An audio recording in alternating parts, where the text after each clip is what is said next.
This channel does not promote any violent, harmful, or illegal activities. All content provided by this channel is meant for an educational purpose only. আগামীকাল বেরোবে প্রথম অতিরিক্ত তালিকা, supplementary list. আর তার আগে এক প্রকার ভবিষ্যৎবাণী করলেন দিলীপ ঘোষ। কি বললেন? বললেন যে এসআইআর এ শেষ পর্যন্ত অন্তত মিনিমাম 1 কোটি নাম বাদ যাবে, এমনটা দিলীপ ঘোষ দাবি করছেন। ভেরিফিকেশন শেষ হলেই সব বোঝা যাবে, ভবিষ্যৎবাণী খড়গপুর সদরের বিজেপি প্রার্থী দিলীপ ঘোষের। আমি পিসিআরকে বলবো শোনাতে দিলীপ ঘোষ কি বলেছেন। আমরা যেটা বলেছি 1 কোটি বা 1 কোটির বেশি সেদিকেই যাবে। ভেরিফিকেশন হয়ে গেলে বুঝতে পারবেন, কারণ উনি এখনও বুঝতেই পারেন, যখন টাইট হবে তখন বুঝতে পারবেন। বাংলার জনতাকে আমি আপিল করব, আপনার সহায়তা করুন। পশ্চিমবাংলার যে বদনাম আছে, হিংসা হয়, মারামারি হয় ইলেকশনে, সেটা যেন না হয়। দিলীপ ঘোষ এবার খড়গপুর সদর কেন্দ্রের বিজেপি প্রার্থী, তিনি কি ভবিষ্যৎবাণী করছেন আপনাদের শোনালাম।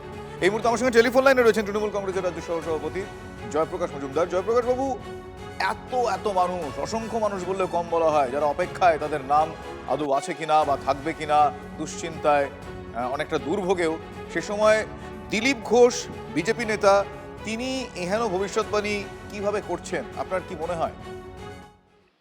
দেখুন, ভবিষ্যৎবাণীটা বড় কথা নয়। বড় কথা হচ্ছে আপনারা একটা মিডিয়া চালাচ্ছেন এত বড়, কিন্তু তার জন্য একটু না একটু হলেও আপনাদেরও তো মানবিকতা বোধ আছে। 200 কাছাকাছি লোক মারা গেছে, কোটি কোটি লোক রাস্তায় নেমেছে নিজেদের গণতান্ত্রিক অধিকার রক্ষা করার জন্য। পাশে পেয়েছেন শুধু একমাত্র মমতা বন্দ্যোপাধ্যায়কে। আর এই দিলীপ ঘোষ বা বিজেপির নেতারা কি করে গণতান্ত্রিক অধিকার কেড়ে নেওয়া যায়, মানুষের নাম ভোটার লিস্ট থেকে বাদ দেওয়া যায়, সেটার জন্য আস্ফালন করছেন, আনন্দ বোধ করছেন। আবার বলছেন বাংলার জনগণকে সহযোগিতা করতে বলবো এই নাম বাদ দেওয়ার প্রক্রিয়ায়। ভেবে দেখুন সব থেকে কতখানি একটা খারাপ রাজনীতি হলে ভারতবর্ষের যেটা প্রাণ গণতন্ত্র, তার উপর দিয়ে রোড রোলার চালাতে চাইছেন। এরা হচ্ছে এতখানি জনবিরোধী, এতখানি সংবিধান বিরোধী এবং এতখানি মানুষ বিরোধী। কিন্তু জয়প্রকাশ বাবু, একটা বিষয় জিজ্ঞেস করব, একটা বিষয়, সেটা সাধারণ মানুষের প্রতিনিধিত্ব করি প্রশ্নটা করি, আপনি নিশ্চয়ই একমত হবেন। এই যে আপনারাও তো, কোনো রাজনৈতিক দলই এখনো পর্যন্ত বলেনি যে ভুয়ো ভোটার লিস্টে থাকুক, তারা চায়। এসআইআর আমরা জানি ভুয়ো ভোটার লিস্ট থেকে সরানো, ভুয়ো ভোটার মানে কি আর নতুন করে বলছি না। সেক্ষেত্রে সেই সংখ্যাটা যদি এতটাই হয়, তাহলে সেক্ষেত্রে তো সেটা সত্যি দুর্ভোগের, দুশ্চিন্তার, উদ্বেগের। শুনুন, প্রথম যে এসআইআর শুরু হয়েছিল এবং সব রাজ্যেই, সেটা কি প্রসেস ছিল? এরা নির্ণয় করেছিল 2002-এ তাদের নিজেদের নাম, বাবার নাম, কাকার নাম, ফ্যামিলির কারুর নাম থাকা মানে তারা ভারতবর্ষের নাগরিক, তাদের নাম থাকবে। হ্যাঁ কি না বলুন তো? ঠিকই। Enumeration process. সেই ইনুমারেশন প্রসেসের পরে তারা একটা খসড়া লিস্ট বার করলো, যেখানে 58 লক্ষ নাম বাদ গেল। আর বাদ বাকি যাদের নাম রইল, তার মানে তারা ইনুমারেশন প্রসেসে কোয়ালিফাই করে গেল। এবার আপনি একটা যুক্তি দিয়ে বলুন তো, তারপরে নামের বানান, বয়সের হিসেব, এটা ওটা করে কেন তাদেরকে এই লজিক্যাল ডিসক্রিপেন্সির ফাঁদে ফেলা হলো শুধু পশ্চিমবঙ্গের লোককে, বুঝতে পেরেছি, আর কোথাও নয়। বুঝতে পেরেছি। ধন্যবাদ জয়প্রকাশ বাবু আপনার প্রতিক্রিয়া দেওয়ার জন্য। দিলীপ ঘোষ, যার ভবিষ্যৎবাণী বলি বা যার বক্তব্যই বলি, যার উপর আমি জয়প্রকাশ মজুমদারের সঙ্গে কথা বলছিলাম, দিলীপ ঘোষ কি বলেছেন আমি আরো একবার বলবো পিসিআরকে শোনাতে। আমরা যেটা বলেছি 1 কোটি বা 1 কোটির বেশি সেদিকেই যাবে। ভেরিফিকেশন হয়ে গেলে বুঝতে পারবেন, কারণ উনি এখনও বুঝতেই পারেননি, যখন টাইট হবে তখন বুঝতে পারবেন। বাংলার জনতাকে আমি আপিল করব, আপনার সহায়তা করুন। পশ্চিমবাংলার যে বদনাম আছে, হিংসা হয়, মারামারি হয় ইলেকশনে, সেটা যেন না হয়। আচ্ছা, দিলীপ ঘোষ কি বলেছেন আপনাদের আমরা শোনালাম, ভবিষ্যৎবাণী বলছি। তার পরিপ্রেক্ষিতে তৃণমূল কংগ্রেসের রাজ্য সহসভাপতি জয়প্রকাশ মজুমদার, তার প্রতিক্রিয়া নিলাম, তিনি এক হাত নিলেন বলা যায়। কিন্তু মমতা বন্দ্যোপাধ্যায়ও তো বলেছিলেন, এর আগে মমতা বন্দ্যোপাধ্যায় আশঙ্কা প্রকাশ করে বলেননি যে এসআইআরে 1 কোটি 20 লক্ষের নাম বাদ যাবে? আসুন সেটা একবার শুনি এবং মনে করি। আজকে এসআইআর চলছে, অনেকের ভোটাধিকার বাদ গেছে। আমি দুঃখিত। প্রথমে 58 লক্ষ 58 লাখ निकाल दिया, उसको बाद छुपा छुपा के लॉजिस्टिक डिस्क्रिपेंसी नाम पे 50 लाख नहीं, वो 80 लाख होगा। अगर 20 लाख हम मत में की बीज पकड़े तो 1,20,00,000 लोगों का नाम बाद चला जाएगा। मैंने खुद जाके फाइट किया सुप्रीम कोर्ट में।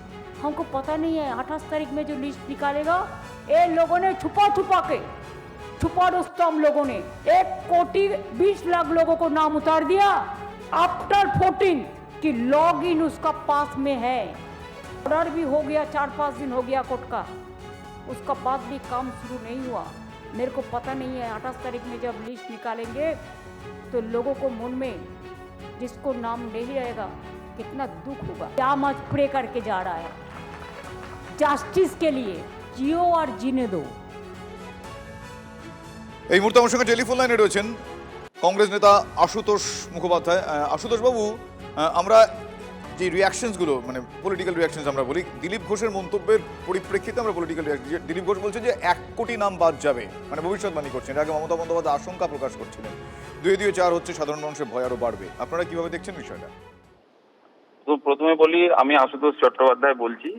মাফ করবেন, দ্বিতীয় কথা মাফ করবেন, হচ্ছে আমার যে- ভুল, আশুতোষ চট্টোপাধ্যায়, সরি, বলুন। দ্বিতীয় কথা হচ্ছে যে দিলীপ বাবুকে আমরা উপদেশ একটা দিতে পারি। গরমটা আস্তে আস্তে বাড়ছে কলকাতায়, উনি টিয়া পাখি নিয়ে ভোরবেলা করে ধর্মতলায় বসুক, তাহলে দেখবেন কত কোটি নাম বাদ যাবে, কতটা থাকতে পারে, ওনাকে সব বলে দেওয়া হবে আগে থেকে। এবং ইলেকশন কমিশনকেও উনি এক প্রকার খাঁচার ভেতরে রেখে এই আলোচনাগুলো করতে পারে। আমরা বুঝতে পারছি না যে ইলেকশন কমিশনারটা কি, দিলীপ ঘোষ, শুভেন্দু অধিকারী, সুকান্ত মজুমদার, শান্তনু ঠাকুর না মনোজ আগরওয়াল? আমাদের মাঝে মাঝে প্রশ্ন জাগে। আমরা এর আগের বারও বলেছি যে এতগুলো মানুষের নাম যে বাদ যাবে ওনারা জানছেন কি করে? ঠিক মাপে মাপে কাঁটায় কাঁটায় মিলিয়ে দেওয়ার জায়গা এবং তৈরি করছেন। এবং সব থেকে বড় কথা, আমরা আইনি ব্যবস্থা এবার নিতে বাধ্য হব বিজেপির বিরুদ্ধে এবং বিজেপির নেতাদের বিরুদ্ধে। তার কারণ তারা যেভাবে বাংলার মানুষকে হেনস্থা করছেন, খেপাচ্ছেন, এবং তৎস ইলেকশন কমিশন চুপ করে দেখছেন, ইলেকশন কমিশনার একটাও প্রেস কনফারেন্স করে কন্ডেম করছেন না এই বিষয়গুলো, এটা খুব দুর্ভাগ্যজনক পরিস্থিতি। তার কারণ কালকে ঠিক সাপ্লিমেন্টারি লিস্ট বেরোনোর আগে এরকম মন্তব্য, মানে যাদের নাম বাদ যাবে বা অনৈতিক কারণে কোনো কারণে নাম, মানে জেনুইন ভোটারের নাম যদি বাদ যায় বাংলায়, তাহলে কিন্তু দায়িত্ব এবং দায় নির্বাচন আপনি কমিশন এবং আইনি পথে, বিজেপিকে নিতে আপনারা হবে। আইনি পথে এর প্রতিবাদ করবেন বললেন, সেটা কিভাবে, কি ভাবনা চিন্তা করেছেন যদি কাইন্ডলি তার একটু বলেন? কারণ হচ্ছে তারা যে কথাগুলো বলছেন, এতগুলো নাম বাদ যাবে, ওনারা জানছেন কি করে? এই প্রশ্নটা তুলবেন আপনারা। কাস্টোডিয়ান অফ ইলেকশন কমিশন, আমাদের বক্তব্য খুব পরিষ্কার। আর the spokesperson for the election commission, let the election commission clear. তারা বলুক ইলেকশন কমিশন। তার কারণ হচ্ছে মানুষকে খেপানো ছাড়া, হেনস্থা করা ছাড়া কোন কাজটা পশ্চিমবঙ্গে এনারা করেছেন?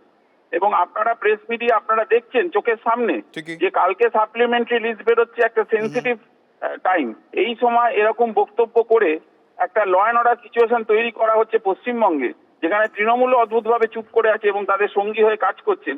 এটাই বাংলার মানুষ আজকে কিন্তু দেখছেন। ধন্যবাদ আশুতোষ বাবু। আশুতোষ চ্যাটার্জি, কংগ্রেস নেতা, আমার সঙ্গে এই মুহূর্তে টেলিফোন লাইনে ছিলেন। তার প্রতিক্রিয়া নিয়েছিলাম। দিলীপ ঘোষ, তিনি এক প্রকার ভবিষ্যৎবাণী করেছেন যে 1 কোটি নাম বাদ যাবে। এর আগে আপনাদের মনে আছে নিশ্চয়ই, আমরা আরও একবার সেই বক্তব্য শুনিয়েছিলাম যে মমতা বন্দ্যোপাধ্যায় আশঙ্কা প্রকাশ করেছিলেন। কিন্তু কংগ্রেস এই বিষয়টা এই মুহূর্তে কিভাবে দেখছে সেই প্রতিক্রিয়া আপনাদের শোনালাম।